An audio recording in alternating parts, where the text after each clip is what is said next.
ವಿರುದ್ಧದ ಮುಡಾ ಕೇಸ್ ನಡುವೆ ಡಿಕೆಶಿಗೆ ಮತ್ತೆ ಸಿಎಂ ಆಗೋ ಆಸೆ ಹುಟ್ಟಿದೆ.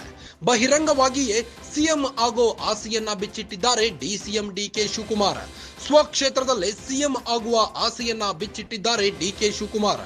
ಒಂದು ಕಡೆ ಸಿಎಂ ಸಿದ್ದರಾಮಯ್ಯಗೆ ಮುಡಾ ಟೆನ್ಷನ್ ಇದ್ರೆ, ಮತ್ತೊಂದು ಕಡೆ ಕುರ್ಚಿ ಮೇಲೆ ಡಿಸಿಎಂ ಡಿಕೆ ಶಿವಕುಮಾರ್ ಆಸೆ ಹುಟ್ಟಿದೆ. ನಾನು ಈಗ ಡಿಸಿಎಂ ಆಗಿ ಇಲ್ಲಿಗೆ ಬಂದಿಲ್ಲ, ನಾನು ಡಿಸಿಎಂ ಏನಿದ್ರು ವಿಧಾನಸೌಧದಲ್ಲಷ್ಟೇ. ಕನಕಪುರಕ್ಕೆ ನಿಮ್ಮ ಶಾಸಕನಾಗಿ ಬಂದಿದ್ದೇನೆ. ಕನಕಪುರದ ಜನರ ಆಶೀರ್ವಾದ ಮಾಡಿದ್ದಾರೆ. ರಾಜ್ಯಕ್ಕೆ ಸೇವೆ ಮಾಡಬೇಕೆಂದು ದೊಡ್ಡ ಪ್ರಯತ್ನ ನಡೆಸಿದ್ದೇನೆ. ರಾಜ್ಯದ ಸೇವೆ ಮಾಡಲು ಹೋರಾಟ ನಡೆಯುತ್ತಿದೆ.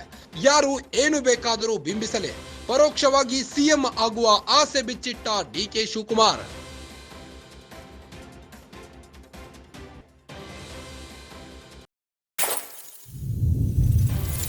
ಕನಕಪುರದಲ್ಲಿಂದು ಡಿಸಿಎಂ ಡಿಕೆ ಶಿವಕುಮಾರ್ ಸಿಎಂ ಆಗೋ ಆಸೆಯನ್ನ ಬಿಚ್ಚಿಟ್ಟಿದ್ದಾರೆ. ಸಿದ್ದು ವಿರುದ್ಧದ ಮುಡಾ ಕೇಸ್ ನಡುವೆ ಡಿಕೆಶಿಗೆ ಮತ್ತೆ ಸಿಎಂ ಆಗೋ ಆಸೆ ಹುಟ್ಟಿದೆ. ಬಹಿರಂಗವಾಗಿಯೇ ಸಿಎಂ ಆಗೋ ಆಸೆಯನ್ನ ಬಿಚ್ಚಿಟ್ಟಿದ್ದಾರೆ. ಸ್ವಕ್ಷೇತ್ರವಾದ ಕನಕಪುರದಲ್ಲಿ ಸಿಎಂ ಆಗುವ ಆಸೆಯನ್ನ ಬಿಚ್ಚಿಟ್ಟಿದ್ದಾರೆ. ಒಂದು ಕಡೆ ಸಿಎಂ ಸಿದ್ದರಾಮಯ್ಯಗೆ ಮುಡಾ ಟೆನ್ಷನ್ ಇದ್ರೆ, ಮತ್ತೊಂದು ಕಡೆ ಡಿಸಿಎಂಗೆ ಸಿಎಂ ಕುರ್ಚಿ ಮೇಲೆ ಕಣ್ಣು ಬಿದ್ದಿದೆ. ನಾನು ಈಗ ಡಿಸಿಎಂ ಆಗಿ ಇಲ್ಲಿಗೆ ಬಂದಿಲ್ಲ ಎಂದಿದ್ದಾರೆ. ನಾನು ಡಿಸಿಎಂ ಏನಿದ್ರು ವಿಧಾನಸೌಧದಲ್ಲಷ್ಟೇ. ಕನಕಪುರಕ್ಕೆ ನಾನು ನಿಮ್ಮ ಶಾಸಕನಾಗಿ, ನಿಮ್ಮ ಮನೆ ಮಗನಾಗಿ, ನಿಮ್ಮ ಆಶೀರ್ವಾದ ಹೊಂದಿದ್ದರೆ ಸಾಕು. ನಿಮ್ಮ ಸೇವೆ ಮಾಡಬೇಕೆಂದು ದೊಡ್ಡ ಪ್ರಯತ್ನ ನಡೆಸಿದ್ದೇನೆ ಎಂದಿದ್ದಾರೆ. ರಾಜ್ಯದ ಸೇವೆ ಮಾಡಲು ಹೋರಾಟ ನಡೆಯುತ್ತಿದೆ.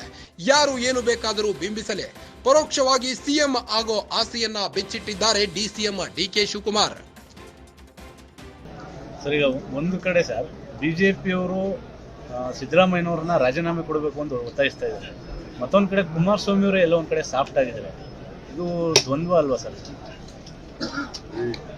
ಏನು ಬೇಕಾದ್ರೂ ಮಾಡ್ಕೊಳ್ಳಿ, ನಮ್ಮ ಪಾರ್ಟಿ ಸ್ಟ್ಯಾಂಡು ಕ್ಲಿಯರಾಗಿ ನಾನು ಹೇಳಿದ್ದೀನಿ.